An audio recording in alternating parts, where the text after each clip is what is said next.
Bạn có bao giờ tự hỏi tại sao mình đã nhịn ăn đến mức hoa mắt chóng mặt hay lê bước chạy bộ cả tiếng đồng hồ mỗi ngày mà cái bụng dưới vẫn cứ chưa ra đó? Cảm giác như đống mỡ thừa ấy đang cười nhạo mọi nỗ lực của bạn vậy. Nếu bạn đang gật đầu thì video này chính xác là dành cho bạn. Hôm nay, tôi không khuyên bạn đi tập gym điên cuồng, cũng không bán cho bạn một loại thuốc giảm cân thần thánh nào cả. Tôi sẽ tiết lộ cho bạn một bí mật từ thiên nhiên, một thứ gia vị rẻ tiền nằm ngay trong góc bếp nhưng lại có sức mạnh thiêu đốt, mỡ thừa khủng khiếp hơn cả 1 giờ chạy bộ liên tục. Đó chính là gừng. Nhưng khoan đã, không phải cứ uống gừng bừa bãi là gầy. Bí quyết nằm ở thời điểm. Uống sai giờ, nó chỉ là nước giải khát. Uống đúng khung giờ vàng này, nó trở thành cỗ máy kích hoạt trao đổi chất, khiến mỡ bụng của bạn phải tan chảy theo đúng nghĩa đen. Và đặc biệt, tôi sẽ chia sẻ câu chuyện của chị Hạnh, một nhân viên văn phòng đã giảm được 5 cm vòng eo chỉ sau 2 tuần áp dụng phương pháp này mà không cần tập luyện nặng.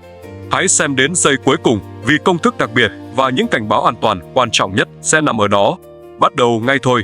Trước khi đi vào cơ chế khoa học, hãy để tôi kể cho bạn nghe về trường hợp của chị Hạnh. Chị Hạnh 35 tuổi, là kế toán trưởng. Đặc thù công việc khiến chị phải ngồi hơn 8 tiếng mỗi ngày.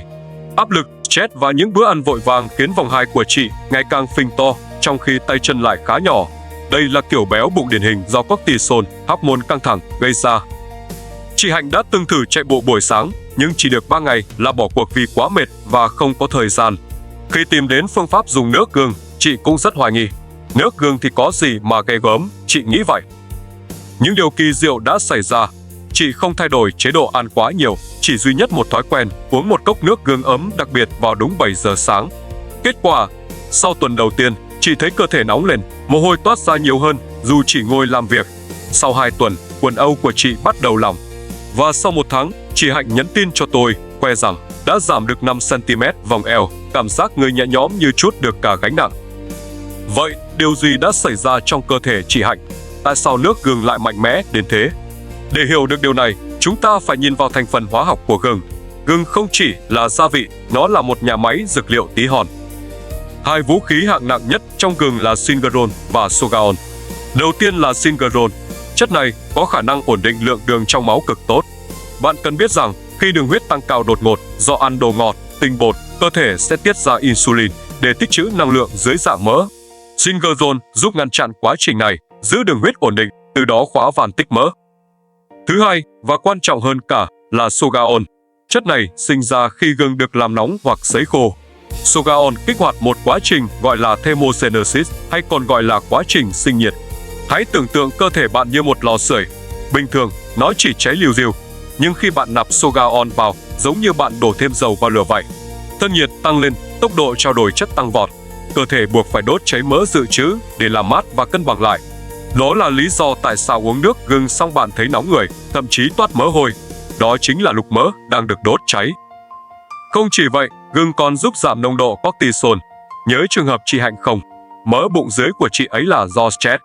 Gừng giúp thư giãn mạch máu, giảm stress, từ đó triệt tiêu nguyên nhân gốc rễ gây béo bụng ở dân văn phòng. Bây giờ là phần quan trọng nhất, uống lúc nào?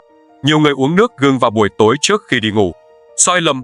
Đông y có câu, sáng sớm ăn gừng, tốt hơn uống nước sâm, tối ăn gừng, ngang với ăn thạch tín. Dù hơi cường điệu, nhưng nó có cơ sở. Gừng có tính nóng, kích thích dương khí. Buổi tối âm khí thịnh, uống gừng sẽ gây mất ngủ, nóng trong, hại gan. Khung giờ vàng để nước gừng phát huy tác dụng đốt mỡ gấp 3 lần bình thường là từ 7 giờ đến 9 giờ sáng hoặc 30 phút trước bữa ăn sáng.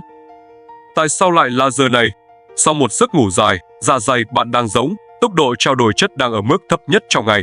Một ly nước gừng ấm vào lúc này sẽ đóng vai trò như nút khởi động, kickstart.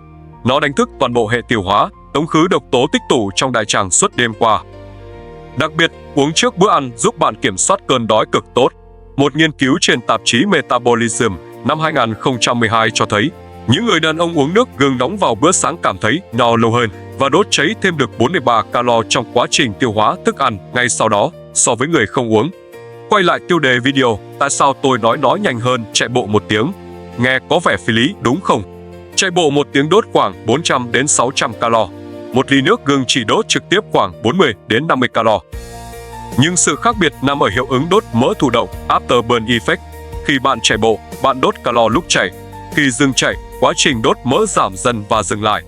Nhưng khi bạn dùng gừng để tăng BMR, tỷ lệ trao đổi chất cơ bản, cơ thể bạn sẽ biến thành một cỗ máy đốt mỡ 24/7. Bạn đốt mỡ khi đang ngồi làm việc, khi đang xem TV, thậm chí cả khi đang ngủ. Nếu bạn chạy bộ 1 tiếng rồi về nhà ăn bù một bát phở, công sức coi như đổ sông đổ bể. Nhưng nếu bạn uống nước gừng, nó giúp bạn chán ăn, giảm nạp đầu vào, đồng thời tăng tiêu hao đầu ra. Về mặt toán học giảm cân dài hạn, việc nâng cao nền tảng trao đổi chất bằng gừng mang lại hiệu quả bền vững và nhàn hạ hơn rất nhiều so với việc ép sát tập luyện mà không kiểm soát được ăn uống. Lý thuyết đã đủ, giờ là lúc thực hành. Tôi sẽ hướng dẫn bạn 3 công thức nước gừng từ cấp độ dễ đến mạnh. Hãy lấy giấy bút ra ghi lại nhé. Công thức 1. Gừng chanh mật ong dành cho người mới. Nguyên liệu: 1 củ gừng tươi cỡ ngón tay cái, 1/2 quả chanh, 1 thìa mật ong nguyên chất. Cách làm: rửa sạch gừng, giữ nguyên vỏ vì vỏ gừng chứa nhiều dược tính, đập dập hoặc thái lát mỏng. Hãm với 200ml nước, sôi trong 10 phút. Sau khi nước ấm xuống còn khoảng 40 độ mới vắt chanh và thêm mật ong. Lưu ý tuyệt đối không cho mật ong và chanh vào khi nước đang sôi sùng sục, sẽ làm mất vitamin và biến chất mật ong. Công thức 2. Gừng táo đỏ dành cho người thể hàn hay lạnh bụng. Nếu bạn hay bị lạnh tay chân, đau bụng khi đến kỳ, đây là chân ái. Táo đỏ bổ máu, kết hợp với gừng giúp khí huyết lưu thông, da dẻ hồng hào trong khi mỡ vẫn tiêu biến.